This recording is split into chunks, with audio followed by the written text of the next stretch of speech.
Hey guys, so for this activity we're going to talk about animal tracks. So we're going to look at animal tracks out in the wild when you're walking around, and we're going to be able to identify which type of animal was walking out there before you by the shape of its footprint in the mud. So I'm going to show you guys how to do that.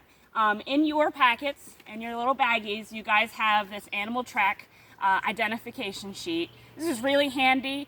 You can look at this and compare the tracks that you guys see outside, compare it to it, and identify who is out there walking around. I'm going to talk about some tracks first, and then we're going to go see if we can find any, and then we're going to try to make a mold of that track and identify it. So first we're going to talk about the different tracks, and I have a couple of examples down here. So first I'm going to talk about this one. And if you guys can see, this is a coyote track. So every dog has that little tiny paw print that you have if you have a dog at home, and they have 4 little toes. And the unique characteristic about an animal track that comes from a dog like a coyote or even your own pet or a wolf or a fox is that you can see, if you look really up close, and you'll see this more when you look at the track, is that they have their little claw marks come out. Because if you think about your dog at home, they have claws that you have to trim every once in a while.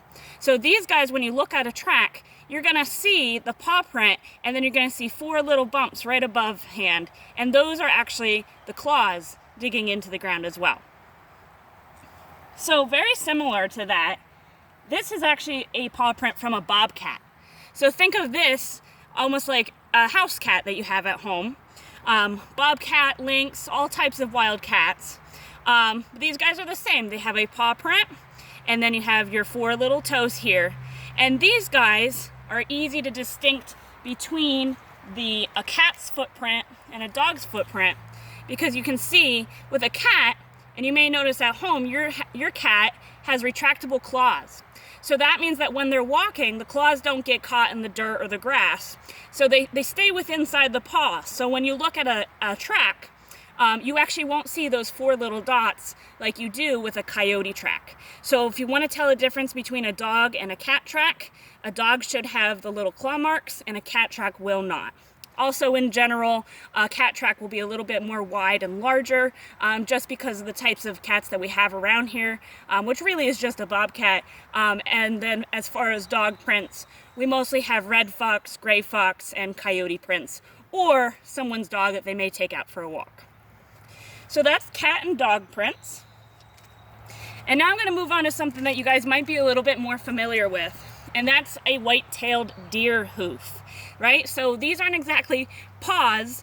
They have these 2 really big toes, and they walk around with these. It really helps them with stability, and it helps them run and be really fast so they can avoid predators. And this is extremely common. You'll see this all over the place when you're out walking, and this is most likely what you're going to find when you do the activity. But you can see that when they walk, they're going to make a little footprint that has 2 really big long toes. It's a pretty easy characteristic. White-tailed deer are the only type of deer that you should find out walking around, so they're a very easy animal to identify. Now I'm going to move on to birds, and birds have all different types of footprints. So for example, this is an example of a crow. So think about a songbird or whatnot. They have very, very slender footprints. And you can see that they have very long talons or claws. And that's what they do to grab onto a perch so that they can sit there and do their songs. And so that's what they do. They kind of sit on a perch, and they'll wrap their claws and their talons around the perch to balance themselves. So that's why their foot is shaped the way that it is. Now, something that's very, very different looking, but it's also another bird, is this print here. So this is a Canadian goose print. And you can tell that if you look and you just ignore what's in the inside, it's still a very slender type of footprint. But you'll notice that they have this webbing on the inside. So Canadian goose are a more water-loving type of fowl. So some people call them a waterfowl. And they use this webbing as a way to almost kick around when they're swimming, and they can swim faster and wade in the water better than something like a crow would, like that. Again, this is a very easy print to identify, but birds are pretty light in weight, so you would need a really muddy or sandy area to be able to find these. My last two are some more mammals that I have. This is actually a weasel paw print. So a weasel is a little tiny rodent-like creature that runs along stream banks. They're mostly carnivores, right? So a lot of carnivores are going to have sharp claws like this. So think about like the bobcat and the coyote. Weasels are going to have a little paw print with the 4 toes. But these guys are also climbing trees and climbing things, so they have a little bit longer toes, and they kind of can grip things a little bit better. Now, something similar to that is this one here. And this is actually an opossum paw print. So much like these guys who can go and climb things, possums are more likely to stay in the trees.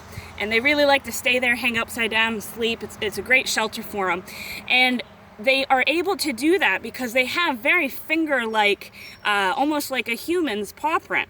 You can see they actually have a thumb that they can wrap around a stem of a tree so that they can hang out there and avoid predators and stay under shelter. So they're very common to find around tree areas.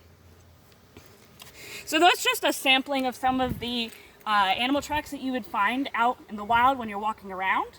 And next we're going to take a walk, and we're going to see if we can find some tracks and make a mold.